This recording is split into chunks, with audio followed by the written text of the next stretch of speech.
Bismillahirrahmanirrahim. Assalamualaikum warahmatullahi wabarakatuh. Waalaikumsalam warahmatullahi wabarakatuh. Badhe tanglet Gus saderenge ngapunten.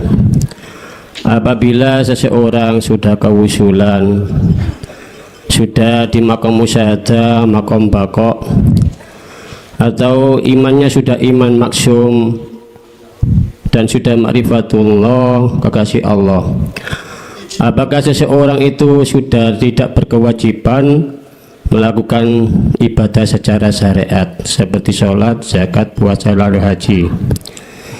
Sebab di lain sisi saya pernah membaca ibadah syariat yang berupa sholat itu katanya bentuk rasa syukur asal mula kejadian jasad yang dari 4 anasir, yaitu angin, api, air, dan bumi.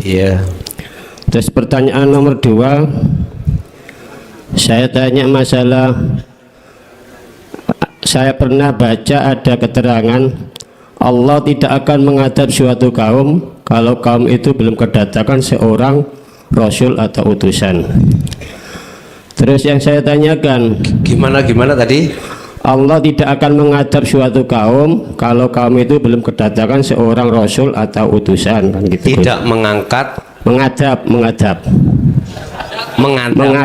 ya, menyiksa loh Gus. Nggih. Sebab ajaran dinul haq dulu itu kan nggak semudah seperti sekarang. Lah terus yang saya tanyakan, seperti leluhur kita atau seseorang yang hidupnya di pedalaman yang tidak pernah mendengar ajaran dinul haq, itu gimana Gus ibadah selama dia hidup itu diterima apa enggak? Sudah saya akhiri. Wassalamualaikum warahmatullahi wabarakatuh. Waalaikumsalam warahmatullahi wabarakatuh. Ketika satu hamba ditarik Allah di musyahadah, itu ada 2 tempat yang Allah tempatkan. Pertama, dia ditempatkan di khos, yang kedua ditempatkan khawasul khawas. Sama makomnya, sama di musyahadah, sama.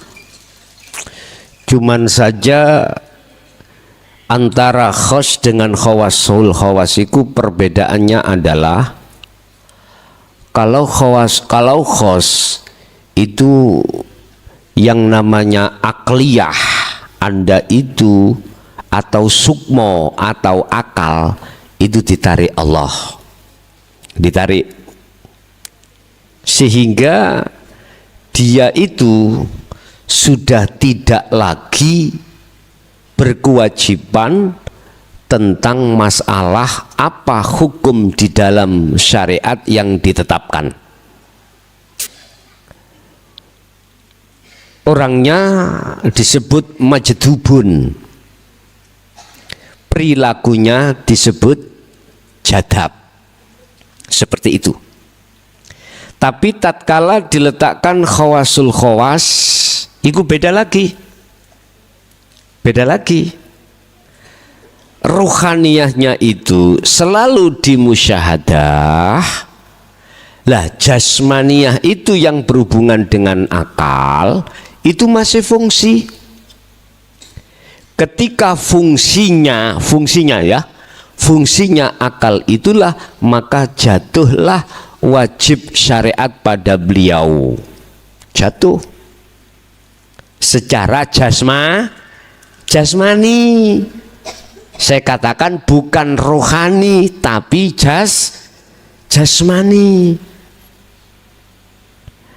Ini perlu diingat ya, perlu diingat dan diketahui, secara jasmani tapi bukan rohani. Sehingga rohaniyahnya dia tetap di musyahadah. Tetapi kadang-kadang loh ya, si wasilun ini, khawasul khawas ini, kadang-kadang suatu saat itu juga diencipno Allah di khos suatu saat, kadang-kadang. Loh, ketika di khawasul khawas itu diletakkan Allah, diinjibkan di khos, maka pada saat itulah hukum itu tidak berlaku secara jasmani, apalagi secara rohani. Saya ulang, mereka yang diletakkan di khawasul khawas, ruhani tidak berkewajiban. Berhubung akal ini masih sambung, akal ini masih berfungsi, muncullah tadi yang dikatakan sidik, tablek, amanah, dan fatonah. Tetapi itu hanya secara jasmani loh Pak ya, emput dicampur secara rohani. Kalau rohani tetap ada di dalam, tidak boleh keluar. Wa ma umiru illa liya'budullaha mukhlisina lahuddin khunafa'a wa yuqimus shalah, dan seterusnya. Ruhaniyah itu perilakunya, kewajibannya itu hanya bertemu Allah, hanya bertemu Allah. Dikala jasmani dia itu sadar, walaupun secara jasmani dia melakukan sholat, secara fisik ruhaniyah nggak ikut di dalam fisik. Artinya ruhaniyah tetap di dalam. Artinya di dalam dia itu selalu bertemu Allah. Dan juga ketika jasmani ini dikeluarkan dari 5 waktu atau ibadah af'al lainnya, ruhaniyah tetap di dalam. Contoh, ruhaniyah, apa kewajiban ruhaniyah? Ngelak ya ngombe. Iki jasmani. Apa ruhaniyah melok ngombe degan? Enggak. Kewajiban ruhaniyah adalah illa liya'budullaha mukhlisin. Nah ini, dia harus mukhlisina lahuddin. Dia harus bertemu Allah. Carane ya kau mau dzikir mau sing kula buka. Seperti itu yang pertama. Yang kedua, tentang masalah Allah tidak akan menghukum, mengadab satu kaum bila mana terlebih dulu belum didatangkan utusannya. Lah gitu toh. Oke. Utusan apa ya rupa menungso tok. Halo. Ora toh? Rasul jenenge utusan ya gak mung rupa menungso tok. Ndak. Ada sebagian, ada salah satu ayat yang Allah katakan Allah akan mengutus utusannya itu di tengah kaum, itu di antara kaum itu. Misalnya wong Jawa, ya wong Jawa. Dengan alasan supaya bahasane itu bisa diterima. Makanya munculnya ilmu sejati, hak itu benar, kejawen itu. Karena itu pada saat itu wong kejawen gak mungkin dikasih bahasa Arab, gak paham, mesti bahasa Jawa. Indonesia jelas Indonesia, bukan bahasa Quran. Tapi berhubung di Indonesia itu banyak yang mengenal Quran, bahasa Arab, maka saya juga memakai sumber dari Al-Quran, Al-Quranul Karim. Tidak hanya melulu Al-Quranul Qadim. Al-Quranul Qadim bahasanya ono Inggris Pak, ono bahasa Batak, ada bahasa China, bahasa Rusia, bahasa apapun ada di dalam Al-Quranul Qadim. Bahkan bahasa Madura ada di situ. Lah, Betul, memang Allah tidak menghukum satu kaum atau mengadab satu kaum manakala tidak diutus satu utusan terlebih dulu, yang utusan itu tujuannya untuk mengarahkan ruhaniyah jenengan itu yang tadinya itu beriman pada selain hidup, biar beriman terhadap hidup. Memang benar, pertanyaannya bagaimana di pedalaman? Lah gitu toh. Alam itu juga makhluk, Pak. Alam, tahu alam ya? Alam-alam itu, Pak. Kayak air, kayak tumbuh-tumbuhan, itulah alam toh. Kebanyakan beliau-beliau itu yang ada di pedalaman itu mengajinya lewat alam. Diawali dari sumber Allah sendiri menurunkan wahyu di dalam salah satu di antara orang pedalaman. Itu pasti, Pak. Coba mungkin bisa dilihat ya. Di dalam surah apa saya lupa, coba tadi saya baca-baca.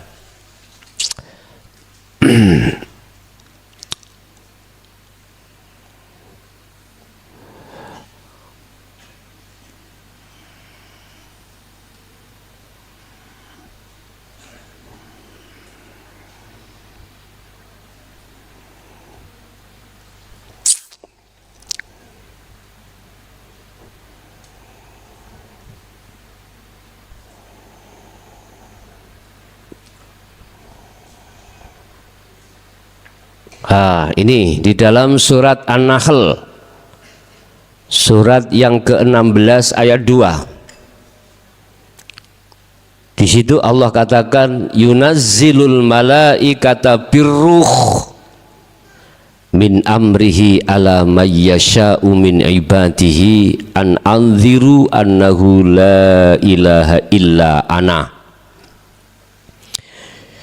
Dia Allah menurunkan para malaikat dengan membawa wahyu dengan perintahnya kepada yang dia kehendaki di antara hamba-hambanya dengan beriman, yaitu peringatkanlah hamba-hambaku bahwa tidak ada Tuhan selain aku. Allah mampu enggak menghendaki kaum pedalaman di antaranya itu lewat malaikat yang membawa wahyu, yang isinya wahyu adalah untuk menyembah terhadap aku. Mampu enggak Allah melakukan hal itu? Jelas mampu. Entah bagaimana cara Allah mendesain seperti ini. Surat An-Nahl ayat 2. Ya. Jadi kita jangan terpancang fanatik dengan nasab. Kemarin ada yang tanya tentang nasabku. Sungguh haram saya mengatakan, karena saya berpegang teguh dengan tali dari simbah itu sendiri. Sebab apa? Ada maksud apa? Kau akan mendewakan terhadap selain Allah nantinya. Aku nggak ingin imanmu itu jatuh seperti dulu-dulu. Coba lihat teman-teman kita di bawah masih mengagung-agungkan makhluk, bahkan menuduh bisa memberikan, mohon maaf ya, menolong dan memberikan apapun itu. Sampai ditakut-takuti, nggak ada matahari dua itu. Ingat, masalahnya aku pernah korban Yohan. Saya berkata seperti ini, aku pernah korban. Kasihan beliau-beliau itu masih memuji terhadap selain Allah. Bahkan mohon maaf, yang katanya sang penuntun lebih koclok lagi. Kalau tidak karena aku, kau tidak akan bisa sampai pada Allah. Naudzubillah min dzalik. Lerenono kelakuamu, temen lerenono kelakuamu sebelum aku misuh. Sungguh tengerani apa muaranya urusan donya maneh. Wis roh kuwi wis kapok apa sik pancet? Nek kapok ya lerenono. Mohon maaf Pak, ayat ini Allah katakan siapapun yang digendaki, Allah tidak melihat nasab, tidak melihat dia pinter Quran, pinter fikih, pinter hadis, enggak.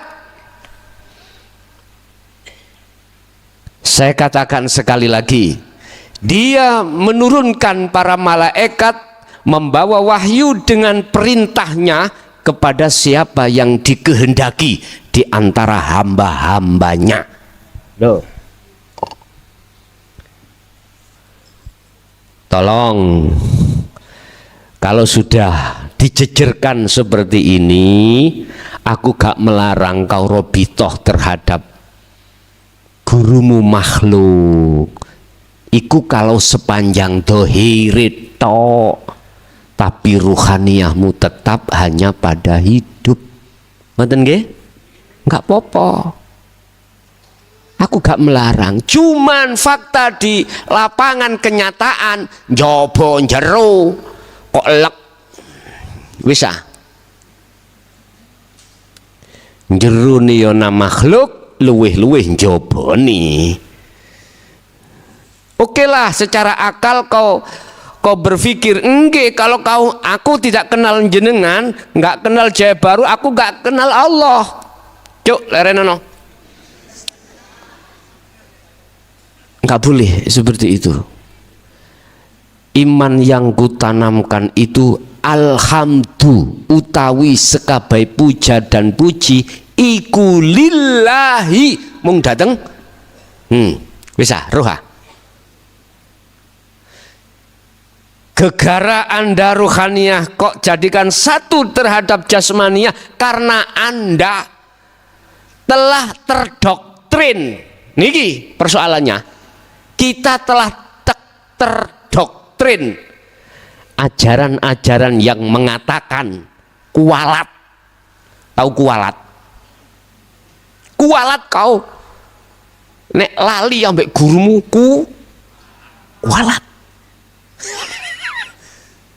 Roh Pak, aku gak ngerusak aturan jobo, enggak, silakan seperti itu, tapi ruhaniyahmu tetap alhamdulillah, puja dan pujimu terhadap Allah. Lawang Kanjeng Nabi langsung aja berkata seperti itu, masa kita pengikutnya yang katanya penerusnya mengalihkan fungsi,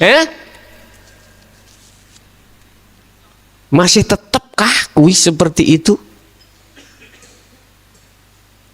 Tolong, aku ya isok keras Pak, aku ya isok halus koyok banyu, ya ada ya, isok halus.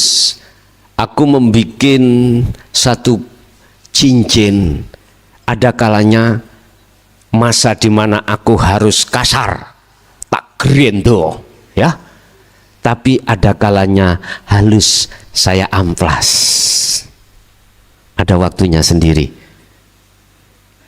Ini penyakit wis nemen Pak ya, sudah merajalela.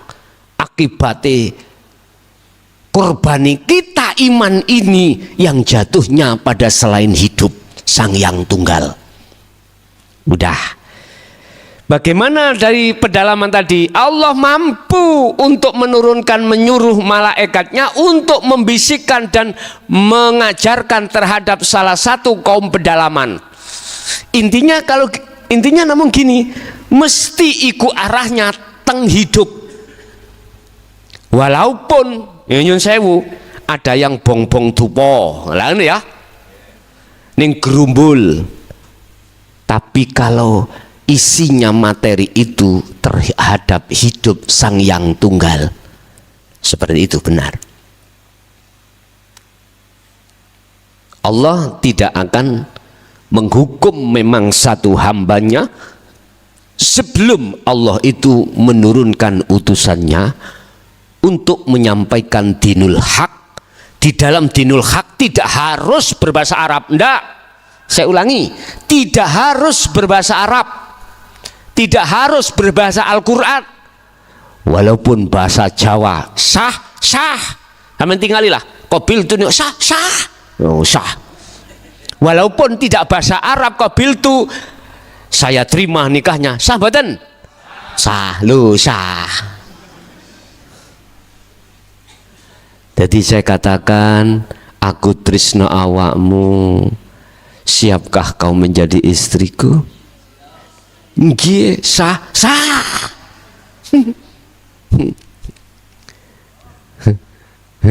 Mohon maaf, saya memang tidak bisa berbahasa intelektual karena keterbatasan pendidikan saya. SD tidak lulus. Saya hanya bisanya bahasa kampungan, bahasa Indonesia. Mohon maaf yang di luar Jawa, saya tetap berupaya untuk 100% berbahasa Indonesia. Begitu. Jadi Pak, betul itu ayat Pak ya, itu ayat yang saya tanya, yang jenengan tanyakan itu adalah ayat. Memang Allah tidak akan menghukum. Tapi kalau aku sudah menyerukan hal yang seperti ini, untuk tahun berikutnya manusia kok masih banyak tidak percaya dengan apa yang disampaikan tentang dinul haq ini, tinggal menunggu waktu. Ya udah, tinggal menunggu waktu. Nanti kalau dihanguskan semuanya, kita termasuk orang yang di dalamnya. Alhamdulillah, karena itu yang kita tunggu, kita lepas dari dunia. Oke, lanjut. Rotok mempeng iki Mang Rek. Assalamualaikum warahmatullahi wabarakatuh. Waalaikumsalam warahmatullahi wabarakatuh. Nyuwun dibimbing ya Allah, niki saking panjenengan atau saking di luar panjenengan ya Allah.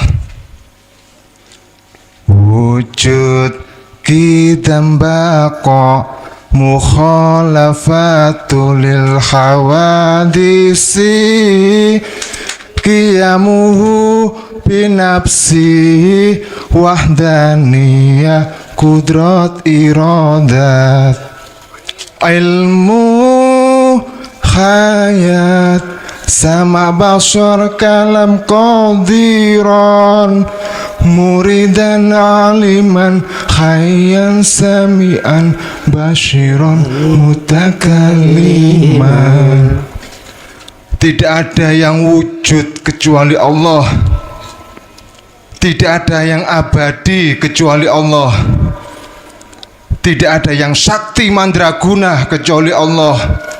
La ilaha illallah Muhammadur Rasulullah. Yang manis bukanlah gula, yang pahit bukanlah kopi.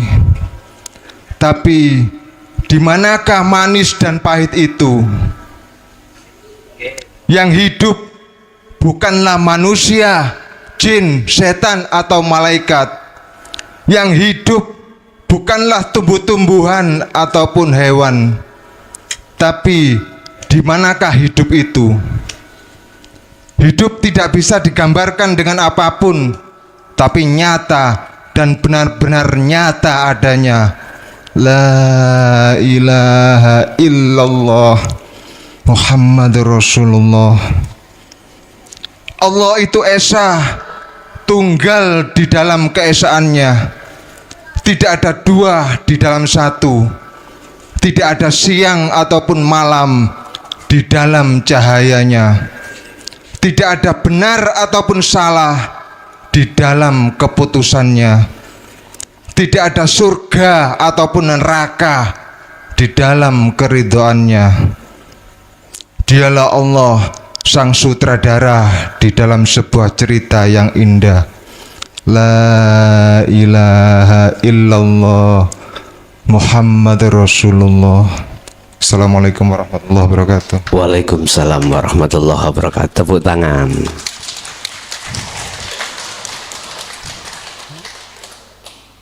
Syair para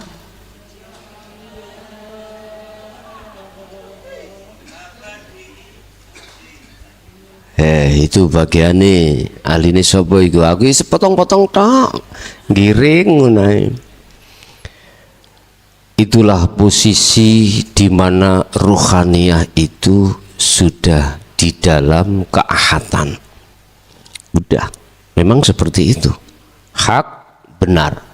Tidak ada ilmu yang bisa membantah ketika saat ruhaniyah di posisi seperti itu. Letak kesadaran ruhaniyah yang selama ini berlumuran dengan selain Allah akan terjadi pada saat itu. Sehingga mengapa Allah katakan fawailul wal asri innal insana lafi khusrin.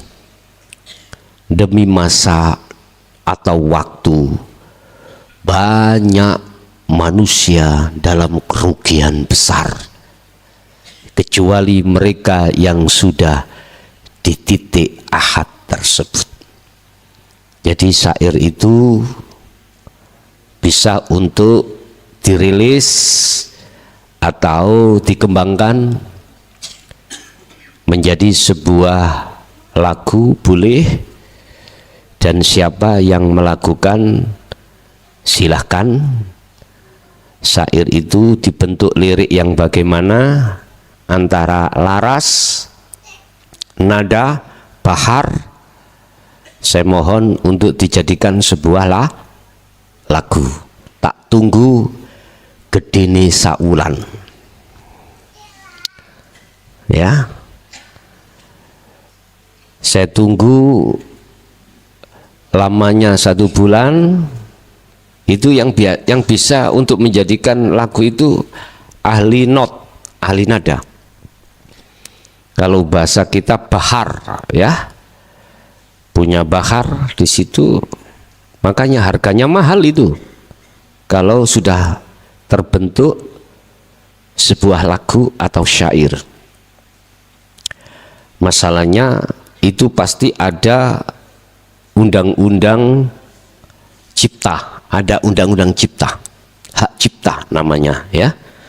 Jadi aku mohon itu dikemas dalam sebuah lagu, antara ref dengan pembukaannya itu terserah. Tak tunggu lamanya 1 bulan. Oke, lanjut. Ada yang tanya di majelis, kami persilakan. Assalamualaikum warahmatullahi wabarakatuh. Waalaikumsalam warahmatullahi wabarakatuh. Alhamdulillahirabbil alamin. Pulangkan saja aku pada Rabbku, atau hidupku. Ngapunten Gus, selingan nggih Gus. Nggih. Karena ini di belakang tadi ada undang-undang ini, besok habis bayetan langsung pulang gitu Bos. Ada kan kita pulang ke rumah masing-masing secara jasmani juga senang sekali, pulang secara rohani lebih senang lagi. Nah, ini yang dari pertanyaan saya, kalau kita sudah duduk di keahatan secara rohani, pulang kita itu ke pulang sendiri ya Gus. Yeah. Mohon penjelasannya. Yeah. Matur suwun. Assalamualaikum warahmatullahi wabarakatuh. Waalaikumsalam warahmatullahi wabarakatuh. Inilah maksud sangkan paraning dumati, atau dalam Al-Quran disebut innalillahi wa inna ilaihi raji'un. Pulangnya ruh itu terhadap Sang Yang Tunggal, pulangnya jasad itu juga pada asalnya tanah kembali ke tanah kembali. Lebih indah dan lebih kaisok tak gambarke ketika saat ruhaniyah itu betul-betul sudah siap menghadapi satu panggilan untuk kembali kepada Allah. Dia sudah tahu jalan, tahu alamat, tahu siapa yang dikembaliin. Dia tidak ada rasa ragu, takut ataupun gelisah. Besok memangnya semuanya akan buyar, ya toh? Yang tadinya itu sama keluarga sampai 9 hari ada di sini bersama orang-orang yang tidak kita kenal awalnya, akhirnya menjadi saudara. Dan kita besok akan pulang ke rumah masing-masing. Itulah maksud ruhaniyah pulang pada Allah. Kemarin sudah saya katakan, kalau sudah baiat Anda untuk melakukan kholwat, silahkan. Yang ingin tetap bertahan di pondok, silahkan. Yang melakukan di rumah, tapi tetap saya akan mengkaji satu hadis 40, yaitu hadis arba'in. Entah besok itu di Pondok Putih, Gubuk Putih, atau di mana terserah. Untuk mengisi waktu, walaupun kita sudah pulang ke rumah, kita akan bisa terus tetap konsultasi bila mana menemukan sesuatu hal yang kurang bisa dipaham. Jadi artinya walaupun besok sudah waktunya start kita akan kholwat, kami tetap disuruh untuk mengkaji hadis arba'in. Apa itu hadis arba'in? Pilihan hadis-hadis sahih. Itu nanti akan kami kuak apa maksud yang selama ini banyak yang mengkhilafahkan atau banyak yang perselisihkan. Kalau besok itu di Gubuk Putih, nanti kapan sing jelas besok itu sudah selesai ngaji kita tentang masalah modal kita untuk pulang pada Allah. Hari Jumat ya, besok itu Kamis ya, Kamis, berarti Jumat itu mungkin ini saya juga masih disuruh untuk mengkaji tentang masalah hadis arba'in. Hadis arba'in, entah besok itu di Gubuk Putih atau di mana terserah. Kalau sekiranya di Gubuk Putih malah penak kulo ka adoh-adoh malah melaku.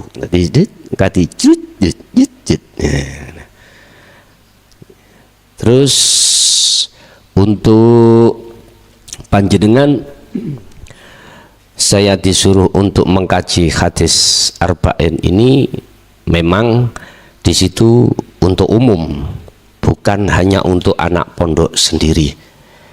Entah ini kok ya tetap diperintahkan saya sendiri juga harus lakukan hal itu. Padahal biasanya habis kita baiat langsung jenengan berarti sudah punya modal. Boleh yang biasa bermukim di sini Khamis besok setelah baiat langsung jenengan kundur, sing kundur tugas sampean hanya kholwat, itu aja. Tugas sampean hanyalah kholwat. Saya tidak mau tahu dan tidak menerima alasan apapun. Mau nggak mau Anda sebelum 40 hari harus dol. Wis titik. Saya tidak mau alasan. Ya, tidak mau terima alasan apapun. Gus, utangku akeh Gus, anakku ini Gus, bla bla bla, sehingga terbengkalai zikirku, kholwatku Gus, misalnya ya. Kak, aku kak, saya tidak menerima alasan sing model-model kok model no, ya. Saya tahunya sebelum 40 hari 40 malam Anda harus dol. Paham ya? Makanya hadis arba'in itu sebagai selingan aja, biar anak pondok sing ada di pondok ini gak nganggur. Padahal itu untuk umum. Oke, itu aja. Ada lagi?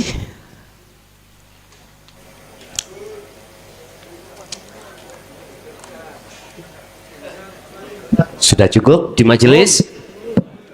Oh, ada, silakan. Assalamualaikum warahmatullahi wabarakatuh. Waalaikumsalam warahmatullahi wabarakatuh. Satu kali ini aja Pak ya. Kasihan yang di belakang ya. Saya mau tanya Gus, pohon surga yang tempatnya ada di puncak gunung yang tinggi sekali itu, Iya. bunga-bunganya bersinar dan berkemerlapan, warnanya merah, putih, biru, hijau, kuning, ungu, dan lain sebagainya. Sedangkan buahnya bulat, warnanya coklat halus dan mengkilat. Di dunia ini tidak ada pohon cemara yang berbunga dan berbuah kecuali di surga. Pohon cemara yang berbunga dan berbuah itulah adalah pohon surga atau bunga surga yang tempatnya ada di puncak gunung yang tinggi sekali di Jannatul Firdaus. Pohon tersebut bisa dilihat dari segala penjuru alam surga maupun dunia. Wow, indah sekali pohon itu. Yang saya tanyakan ialah orang-orang yang bagaimana yang bisa melihat pohon surga itu dari seluruh alam surga maupun dunia. Itu orang-orang yang bagaimana Gus?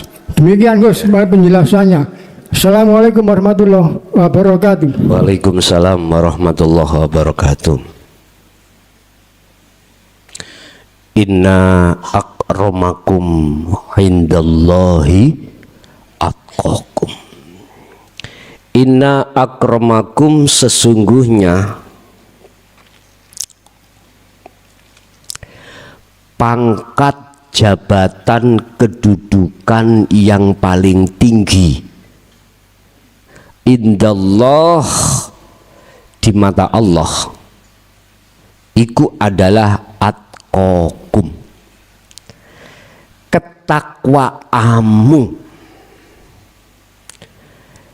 Tadi ditanyakan, orang yang bagaimanakah yang tahu dari seluruh penjuru manapun, yang mengetahui ada pohon cemara di atas gunung surga Firdaus yang berbuah. Itulah orang-orang yang dimaksudkan Allah dalam ayat, sesungguhnya kedudukan, kehormatan di mata Allah yang paling tinggi adalah ketakwaan. Terus ketakwaan yang bagaimanakah yang dimaksud? Sebab kita manusia itu ada dua, jasmani dan rohani. Apakah takwa yang dilakukan secara jasmani, meninggalkan larangan dan menjalankan perintah, dan ataukah ketakwaan haqqa tuqatihi? Ayatnya kan gitu, tidak hanya ittaqullah, enggak. Ya ayyuhalladzina amanu taqullaha haqqa tuqatih, dengan takwa yang sebenar-benarnya takwa. Mohon maaf, ayo evaluasi diri. Ketika saat kita mengikuti takwa secara jasmani, perbuatannya meninggalkan larangan dan menjalankan perintah, apakah ada dampak ruhaniyahmu itu di surga? Ndak. Ayo evaluasi diri. Sing melarat ya tetap susah. Sing dodolan gak payu tetap susah. Nggak bisa melihat buah di pohon cemara itu, nggak bisa. Sebab siapapun yang melihat itu pasti bahagia. Tapi ketika saat rugi dalam bisnisku tetap susah. Saya ini Gus, ngaji tetap ngaji, sholat ya tetap sholat terus. Tapi mengapa saya dihadapkan Allah dalam satu musibah saya tetap susah? Itu karena ruhaniyahmu tidak bertakwa. Titik. Karena jasmaniyahmu, sholat sudah tak lakoni, tahajud malam, duha, yoyo, ngaji waqiah, habis subuh biar rezekinya melimpah ruah, bisa kujadikan sebagai alat ke Mekah. Gitu. Mulih ben diceluk apa? Aduh, bos. Tapi mengapa ketika saat saya dihadapkan musibah itu hatiku tetap gelisah? Nah, bos, tak kandani ya. Citokmu kuwi ku mau sik takwa jasmani. Nggak bisa, Pak. Rohani jenengan kalih kula itu gak susah, nggak bisa. Sing sugih sombong karena sugihe, sing ngalim sombong karena ilmune. Lah iku fakta di lapangan, bos. Tatkala dihadapkan satu musibah, kesugihannya diambil oleh Allah, tetap gelisah, berarti takwanya bukan itu. Apa? Takwanya haqqa tuqatih, takwamu yang sebetul-betulnya takwa. Di dalam takwa secara hakikat yang mengajarkan terhadap ruhaniyah ada 3. Ajaran dinul haq yang disebut ilmu, itulah sistem harus kita terima. Kemudian yang kedua amal yang kumaksud dalam surah Al-Kahfi ayat 110 tadi, fal ya'mal amalan sholihan, berarti kholwat ruhaniyahmu. Yang terakhir istiqomah terus menerus. Barulah bos, nikulah orang-orang yang dimaksud Allah dari segala penjuru akan bisa melihat buah dari pohon cemara. Naik ke puncak gunung tinggi sekali, kiri kanan kita lihat saja banyak pohon cemara. Udah, nggak usah kau terselubung dengan apa yang ada di muhadharah atau di mukasyafah. Udah, sampailah kau pada puncak gunung itu. Berarti itulah golongan mereka yang haqqa tuqatih, takwa secara ruhaniyah. Inilah setiap tahun mengapa saya harus melaksanakan seruan ini selama 23 tahun. Setiap tahun saya lakukan seruan ini. Urusan umat mau dan tidak ya bukan urusan saya. Ilal balaghul mubin, bahasa syariat saya hanyalah menyampaikan saja. Lihat, nanti semuanya ada konsekuensinya.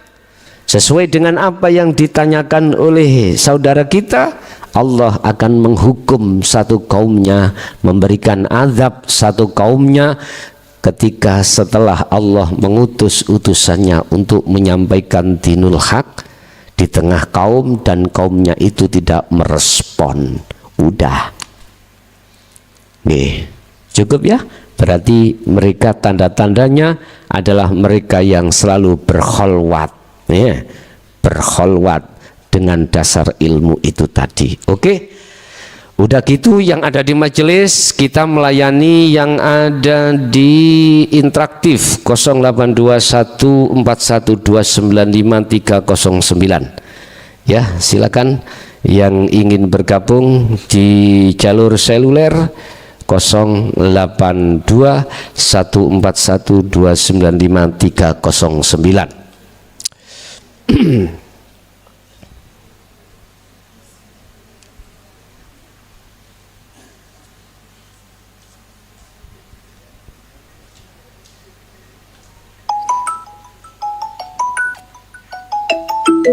Oke, kita terima. Assalamualaikum.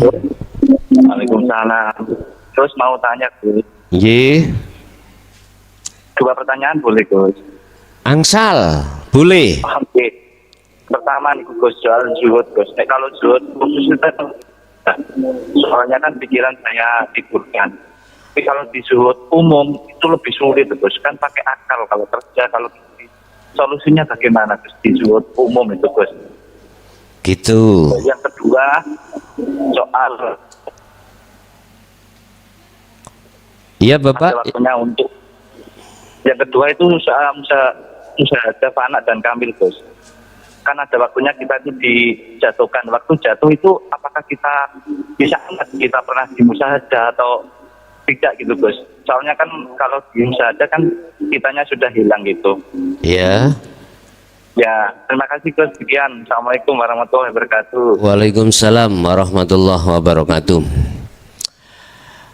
Ketika kita melakukan zuhud baik umum maupun khusus, kalau secara khusus akal kita jelas kita lepaskan.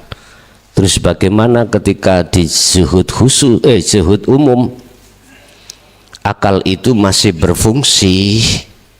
Inilah Bapak Ibu melatih diri kita untuk menseimbangkan hukum jasmani dengan rohani, walaupun itu sulit sekali. Walaupun itu sulit, bukan berarti kesulitan itu harus kita tinggalkan, tetap harus kita raih. Oke, di belakang tadi. Assalamualaikum. Waalaikumsalam warahmatullahi wabarakatuh. Mohon maaf Gus, mau menanyakan ini Gus. Ya. Ya. Yang pertama gini Gus, ketika sholat merenung gitu,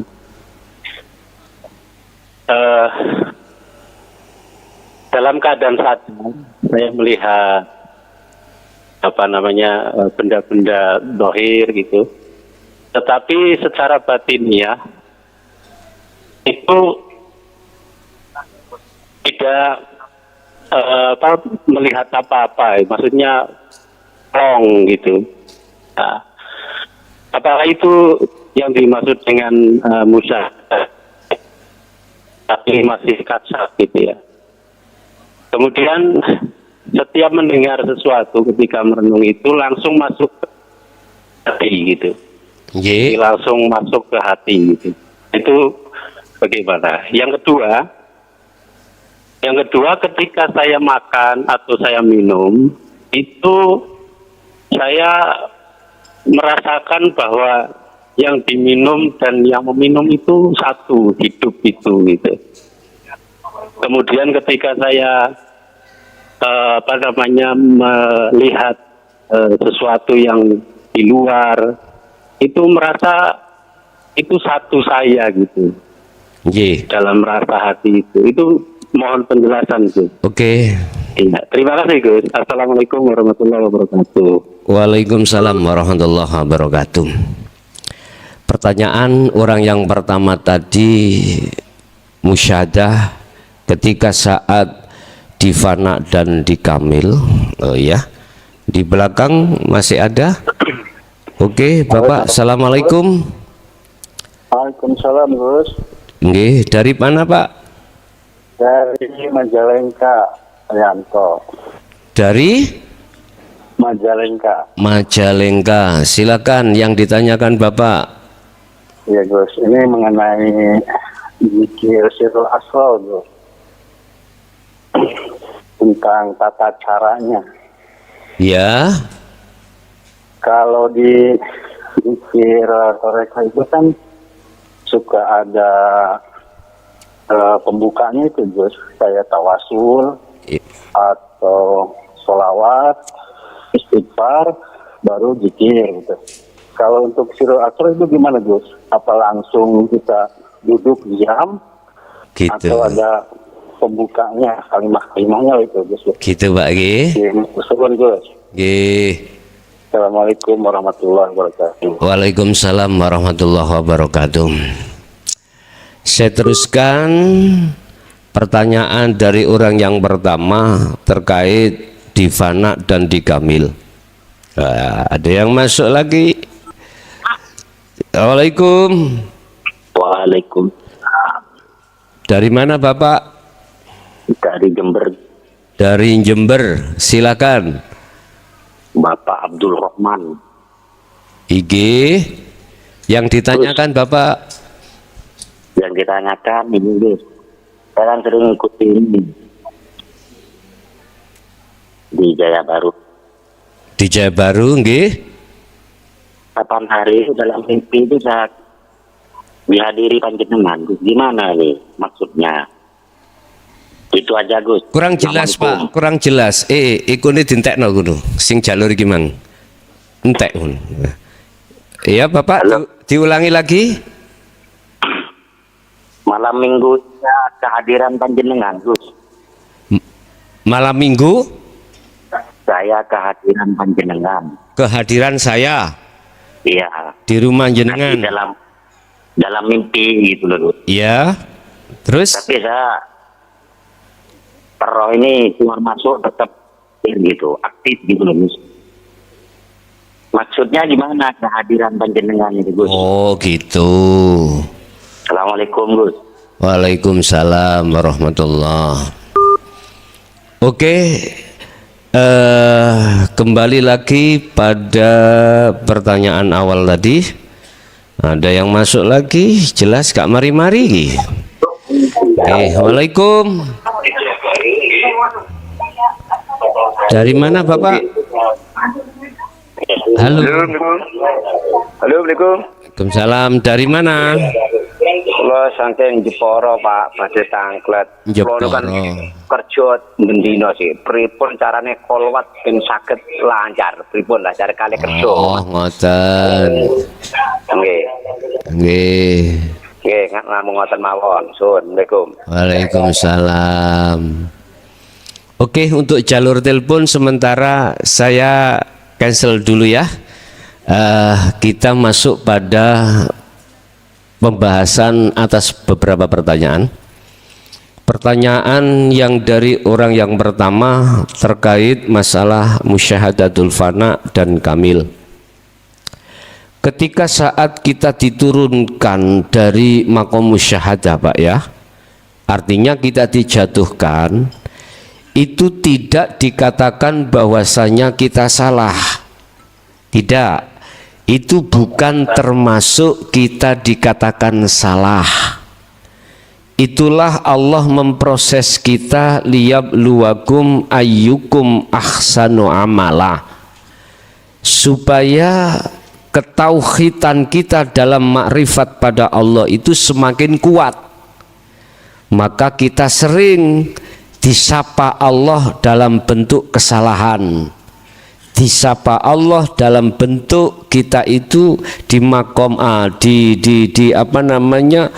di tempat empat itu bala, nikmat, taat dan maksiat, dan di situ kita lalai. Allah menyapa kita di bentuk lalai. Lah di sini manakala kita masih ada di musyahadatul fana dan kamil, pasti akan terjadi hal yang seperti ini. Pasti terjadi seperti ini. Lah, ketika saat kita itu ruhaniyah itu dijatuhkan, kita akan sadar siapa yang menjatuhkan. Artinya ketika kita tenggelam di dalam satu air, belum sampai matilah kita, pasti kita akan diangkat Allah. Diangkat Allah ke daratan kembali. Laksana seperti itu. Bagi kekasih Allah yang ada di fana lah paling parah. Itu Allah tidak akan membiarkan ruhaniyahmu selalu dipres oleh nafsu dalam dirimu. Artinya kau akan pasti mendapatkan pertolongan dari Allah sehingga Anda bisa kembali ke musyahadah. Bapak Ibu, untuk yang kedua, pertanyaan dari Bapak Mbuh ning di mau, kata takoni, nggak saya tanya dari mana beliaunya. Ketika kita merenung, ya, ketika kita merenung dan masuk pada titik nol, pertanyaannya, apakah kita sudah di makom musyahadah? Jawabannya gini, Pak. Apakah diri panjenengan yang makhluk itu masih berlaku? Kalau jenengan masih merasa diri panjenengan masih berlaku, masih ada, maka belum, Pak. Itu memang dulu sering kita alami ketika saya ada di ilmu sejati. Memang seperti itu. Ketika kami menerapkan sistem mejel di dalam ilmu sejati, mengalami sering hal yang seperti itu. Toh juga kita ketika melakukan sistem khalwat, proses tahalli menuju tajalli, itu terkadang juga mengalami hal seperti itu. Itu belum, Pak, ya, belum. Kecuali panjenengan ini sudah tidak merasa ada di situ, itu sudah masuk di dalam musyahadah. Sesuai dengan pertanyaan yang kedua, jenengan ini sudah ketika yang melihat dan yang dilihat itu hanya aku bukan makhluk. Apapun itu, waktu makan, waktu minum, waktu agawe apapun, bahkan waktu Anda ini melakukan kewajiban dengan istri dan suamimu, hanya aku, maka itulah musyahadah. Begitu. Terus dari Majalengka, cara untuk melakukan sirul asrar bagaimana, Pak? Kembali pada keterangan di awal tadi, Bapak, ya, tentang su'aul basyirah. Walaupun panjenengan gak usah dzikir jahri sirri, Anda langsung ruhaniyah melakukan sirul asrar. Lah, di situ ketika khalwat secara khusus boleh Anda itu mandi dulu, atau hadas kecil, hadas besar secara syariat itu dilakukan, kemudian sholat sunnah, kemudian tawasul terhadap siapapun. Saran saya langsung saja dijamak, khususon para kekasih Allah, Al-Fatihah, gak usah disebut satu persatu namanya. Udah.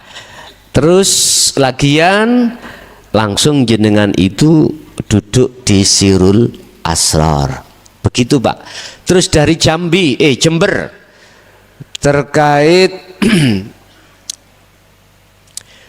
ngimpi kehadiran saya. Lah ini bahaya.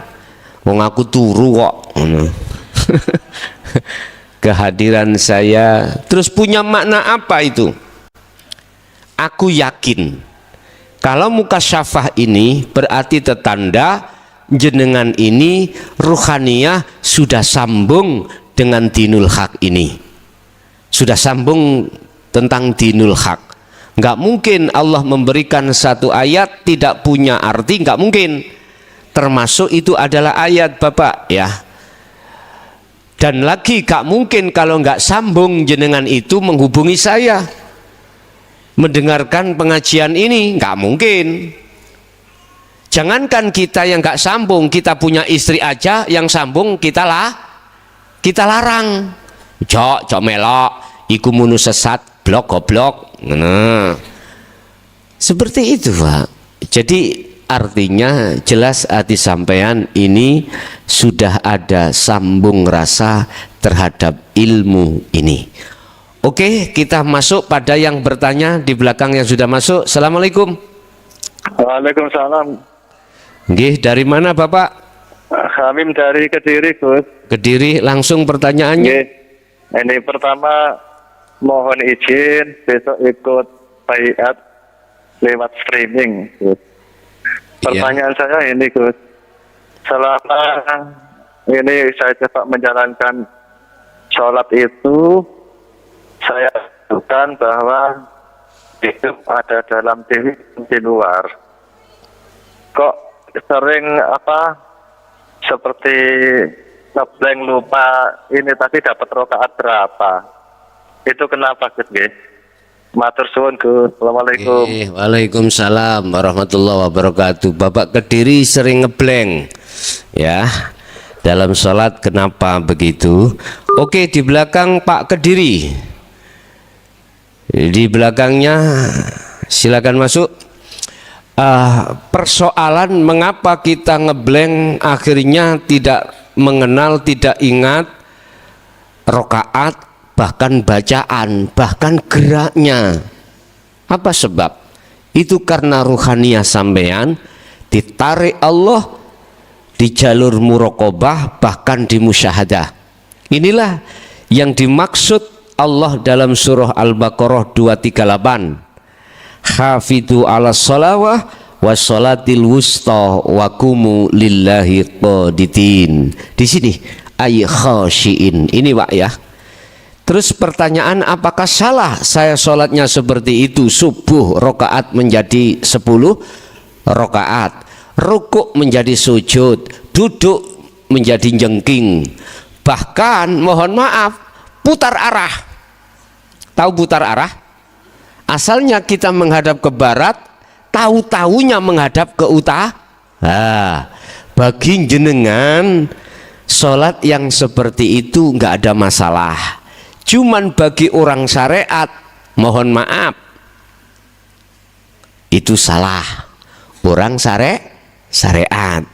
Terus bagaimana Anda dikatakan salah? Lah justru ruhaniyah sampean ikut di posisi yang paling benar. Lah, jadi mboten nopo-nopo Pak, tidak apa-apa. Anda ketika sholat dikarenakan ruhaniyah ditarik Allah, kekhusyuan bertemu Allah, akhirnya lupa dalam rakaat. Oke? Ada lagi di belakang Pak Kediri tadi ya. Silakan yang mau bergabung. Mungkin tak tok ping 5. Yes.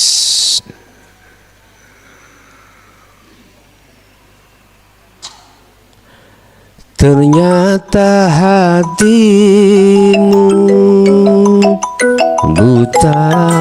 Oke, saya terima. Assalamualaikum. Assalamualaikum. Waalaikumsalam. Langsung dari mana Bapak? Dari Imam Zainuri Batu, Gus. Batu, silakan Pak Zainuri. Gus, izin bertanya, Gus, untuk tata cara kholwat niku pripun, Gus?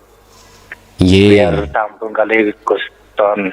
Terus yang kedua niki Gus, kadang kita pas berdiam diri niku badan niku bergerak sendiri, sujud sendiri. Ngoten niku lambang napa aden niku, Gus? Ngoten nggih. Nggih, matur nuwun. Nggih. Oke, dari Pak Zainuri di Telatah Batu. Terkait pertama masalah cara kholwat. Khusus untuk kholwat khusus Pak ya. Di mana jasmani jenengan itu sudah tidak disibukkan urusan-urusan dunia.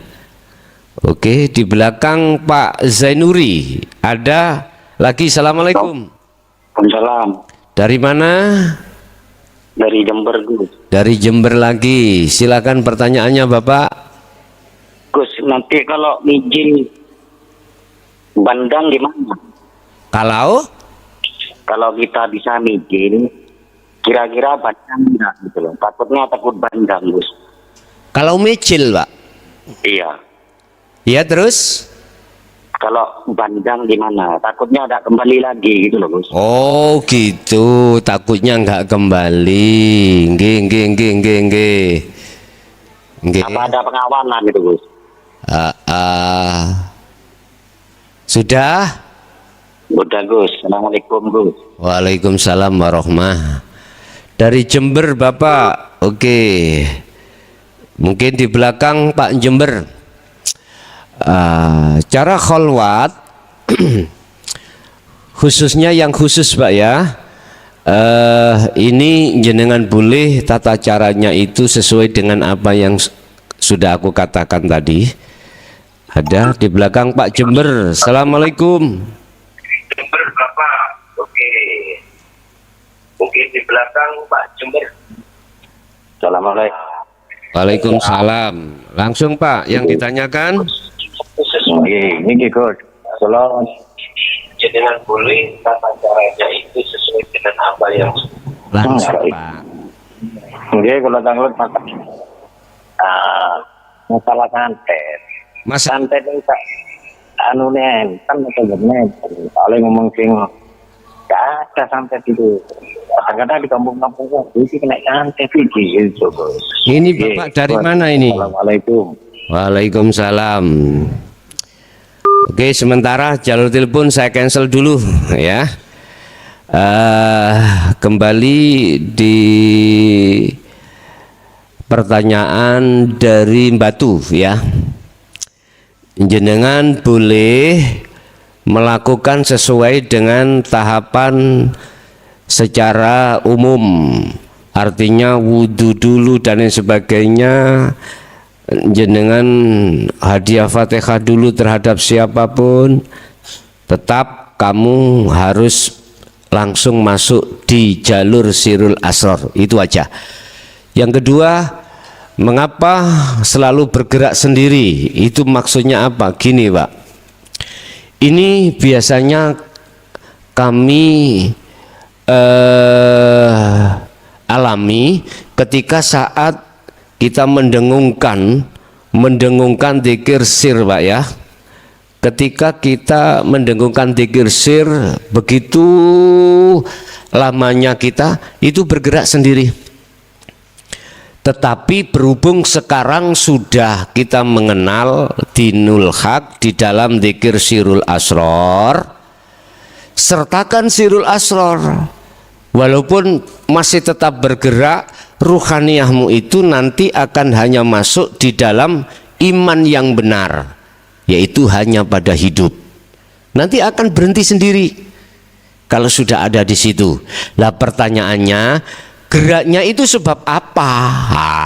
Ini saya katakan sebelum kita mengenal dan menjalankan sirul asror, itu adalah bentuk karomah yang ada pada diri kita pada saat sebelum kita itu mengenal sirul asror. Karomahnya itu sendiri.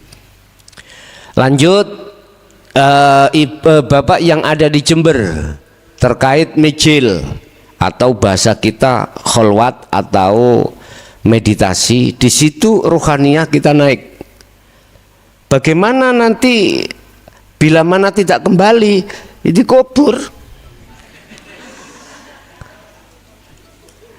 Lah terus bagaimana? Kalau Allah sudah mengambil kita lewat jalan itu, alhamdulillah. Alhamdulillah. Enggak apa-apa, Bapak gak usah takut ya. Tapi Bapak tidak akan pernah takut kalau menyertakan sirul asror. Iya, kalau menyertakan sirul asror baru tidak akan pernah takut. Karena jenengan sudah imannya yang memperjalankan Anda itu bukan siapa-siapa kecuali Allah. Udah, gak mungkin jenengan, oh istriku masih muda rek, masih cantik, anakku masih kecil-kecil, bisnisku lagi lancar-lancar. Udah, gak mikir itu nanti. Sudah nggak mikir itu. Kalau sudah betul-betul sirul asr itu sudah jalan. Selanjutnya dari pertanyaan masalah santet. Nah, iki seru dedek ini. Bapak Ibu, kita mengenal di dalam kitab Mambaul Hikmah atau kitab Sirul Mukminin atau kitab Sirul Jalil. Di situ memang ada kaifiyah cara untuk kita menyantet. Kitab padahal ini kitab. Loh iya, wacane lho Quran, Bos. Cara kita mengusir orang yang dolim, cara kita untuk mematikan diesel yang menyala, mematikan lampu yang menyala. Wis pokoknya di situ di luar akal. Bahkan ada cara namanya toyul ardi. Artinya jenengan dari sini ke Jawa Tengah gak usah membawa mobil, Pak. Cukup membawa tongkat, kayu miri. Keluar rumah sak jangkah, apa yang kau sebut di mana itu langsung 1 detik itu Anda sudah sampai ke Jawa Tengah. Loh, memang di situ ada. Tetapi nanti kalau karomah khodame muring-muring kuwi diceblok nang nggone. Ayo nyun sewu. Nah, aku boleh cerita Kiai Barseso. Nah, anda kenal ya? Kiai Barseso. Ada yang mengatakan mimbadil aulia. Aku mengatakan bukan. Bukan. Orang itu sakti Mondroguno, Pak. Ya. Ilmu kasafnya itu luar biasa. Dia bisa sholat di atas air, berjalan di atas air. Dia pun bisa sholat sembahyang di awang-awang, tapi belum bisa sholat di atas daun. Belum bisa. Di awang-awang bisa, tapi di atas daun tidak bisa. Loh, Pak, beliaunya apal Quran, Pak. Apal Qurannya itu. Kitabnya luar biasa, pengikutnya ribuan. Kiai Barseso. Tapi suatu saat dia terbuai dengan apa yang ditampilkan iblis. Nah, ini ketika saat beliau melihat iblis itu bisa sholat atau ya sholat di atas daun, dia terkesima, ingin belajar terhadap beliaunya, terhadap iblis, si Kiai Barseso. Tapi ada syaratnya. Apa syaratnya? Disuruh meninggalkan bahasa syariat, keimanan terhadap Allah.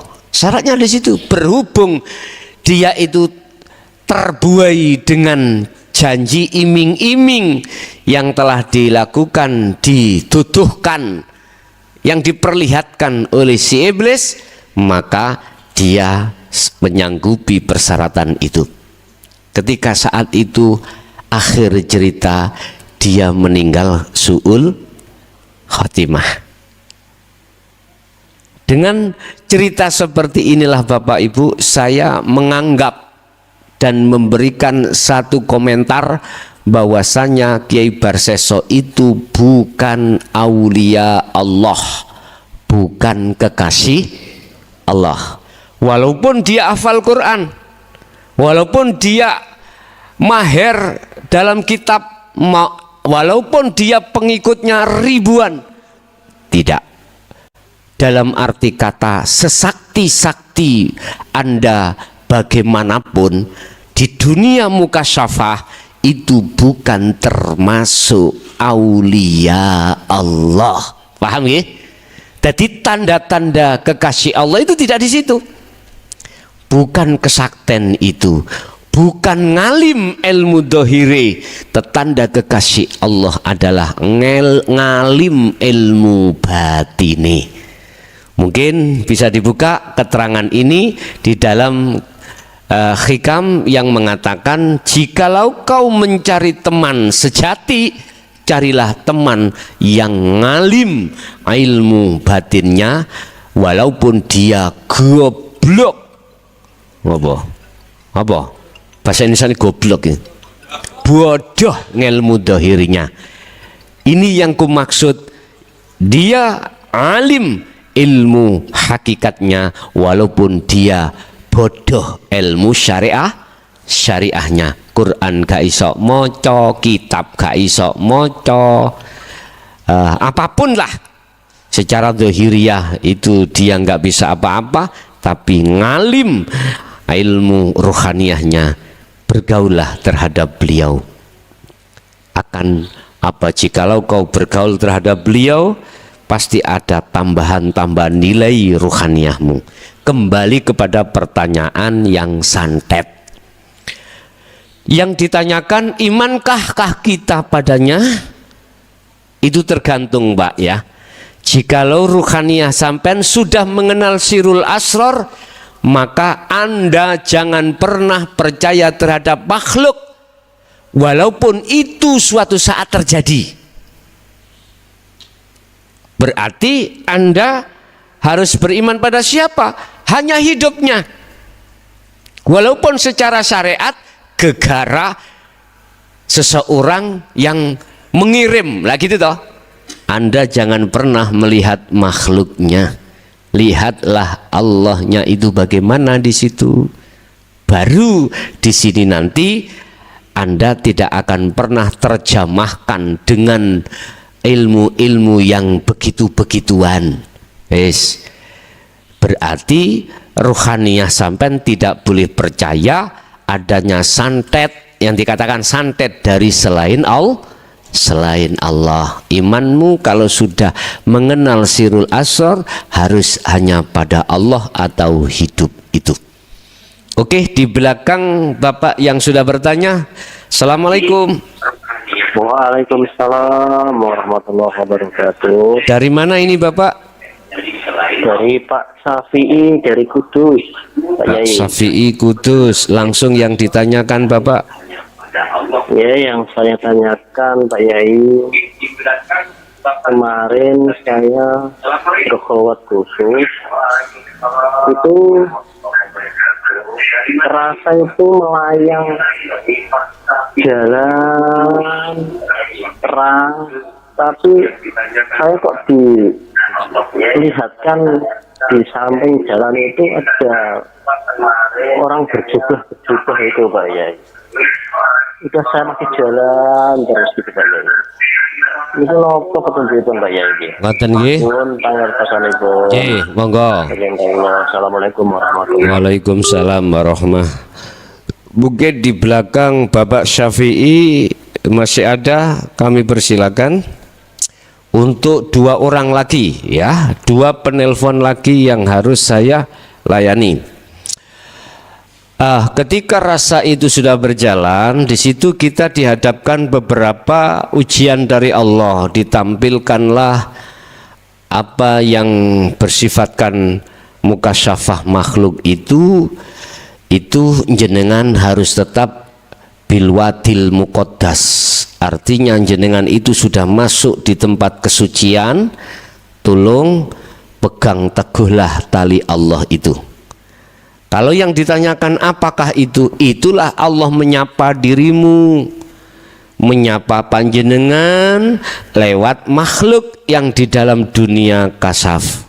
Sebetulnya itu nggak jauh berbeda Pak di muhadharah ini. Kita disapa Allah lewat bala, nikmat, taat dan maksiat. Tinggal rohaniyah kita itu condongnya kemana, sama dengan itu. Oke, di belakang Pak Syafi'i, silakan. Assalamualaikum. Waalaikumsalam. Dari mana Bapak? Dari Jombang, Gus. Dari Jombang. Mau ditanyakan tanglet tentang makalah la maujuda alal itlaqi bilallah. Tiada wujud secara mutlak melainkan Allah. Yang kedua, la fa'ila ilallah. Yang kedua apa Pak tadi? Nggih, la fa'ila ilallah. La falilah. Secara mutlak melahirkan Allah. Nggih. Yang kedua, La fa'ila Oh ngoten nggih. ilallah. ilallah. Nggih, nggih. Tiada fa'il atau perbuatan kecuali Nggih.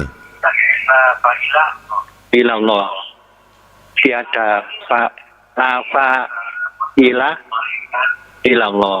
Nggih. Tiada fa'il atau perbuatan kecuali Allah. perbuatan Allah. Nggih, nggih. Nggih. Sampun? Sampun Bapak? Perbuatan Allah. Pertanyaannya, Nggih. nggih, pertanyaannya begini Gus. Kita sebagai hamba, kok ada amar perintah falyamal amalan sholihah wala yusyrik bi ibadati rabbi ahada. Dengan syarat hamba harus kholwat, yaitu suluk menuju kewusulan ke alam musyahada. Nggih. Padahal makalah tadi mengatakan la maujuda alal itlaqi ilallah atau la fa'ila ilallah. Yang kedua, pertanyaannya, kita sekarang adalah di bulan puasa. Ya. Ada hikayah mengatakan semua setan itu diikat atau dibelenggu. Mengapa banyak manusia kok berbuat maksiat? Pertanyaannya, Nggih. mohon penjelasan Gus secara hakikiah. Matur nuwun. Assalamualaikum warahmatullahi wabarakatuh. Waalaikumsalam warahmatullahi wabarakatuh. Mungkin satu kali lagi ya di belakang dari Bapak tadi. Satu sisi pertanyaannya semuanya Allah, baik failnya dan kemutlakannya. Oke, satu kali lagi. Assalamualaikum. Halo Bapak, silakan. Assalamualaikum. Assalamualaikum Gus. Waalaikumsalam. Dari mana ini? Dari Palembang. Palembang. Langsung pertanyaan Bapak. Ini pertanyaannya. Dalam berkhawat itu kita sambil bekerja itu bagaimana? Caranya bagaimana? Juhud sambil bekerja. Iya. Nggih. Nggih, ngoten niku mawon. Nggih, Bun. Bun. Assalamualaikum. Waalaikumsalam. Jalur telepon sudah kami sudahi. Kita menjawab pertanyaan terkait masalah semua itu Allah, mengapa kok ada falyamal amalan sholihan. Gini Pak ya, sebelum kita masuk ke ranah semua Allah, kemutlakannya baik secara fa'ilnya, sifatnya, zatnya, kita ada proses Bapak ya. Oleh karena ruhaniyah kita itu terkubur dalam lumpur kenistaan atau ruhaniyah menjadi belenggunya nafsu, budaknya nafsu, maka pasti ada satu proses Pak, sehingga muncullah yang namanya proses nafi menuju isbat. Nafi di dalam la ilaha untuk mengisbatkan Allah, atau proses takhali bersuci diri dari hal-hal yang selain agunya Allah, akhirnya bisa sampai ke tajalli. Nah, disitulah hukum yang namanya perintah. Untuk pensucian itu kita masih di dalam posisi ada dua Pak ya, ada makhluk, ada Allah, ada khalik, ada makhluk, ada sisi salik sebagai proses perjalanan untuk menuju ke wusul. Itu pasti ada proses seperti itu Pak ya, laksana berhubung baju kita sudah terkotori, ternodai, baunya baunya penguk alias nggak enak, sebelum masuk almari itu harus dicuci terlebih dahulu. Laksana seperti itu. Kalau sudah sampai pada la maujudan illallah di segala hal apapun, maka yang namanya proses tadi tidak berlaku bagi jenengan ketika saat detik-detik di musyahadah atau detik-detik di ahad. Kalau pertanyaan mengapa semuanya itu Allah, kok ada falyamal amalan sholihan? Lah kalau kita sudah ada di posisi ahad, ya enggak ada falyamal amalan sholihan. Berhubung kita masih di proses pensucian, maka adalah hukum tindakan untuk nafi isbat. Begitu Pak. Yang kedua, terkait bulan Ramadan katanya setan sama dicancang semuanya, ya toh? Tapi mengapa kok lokalisasi masih ada, terus maksiat masih ada? Setannya ucul Pak itu, wah.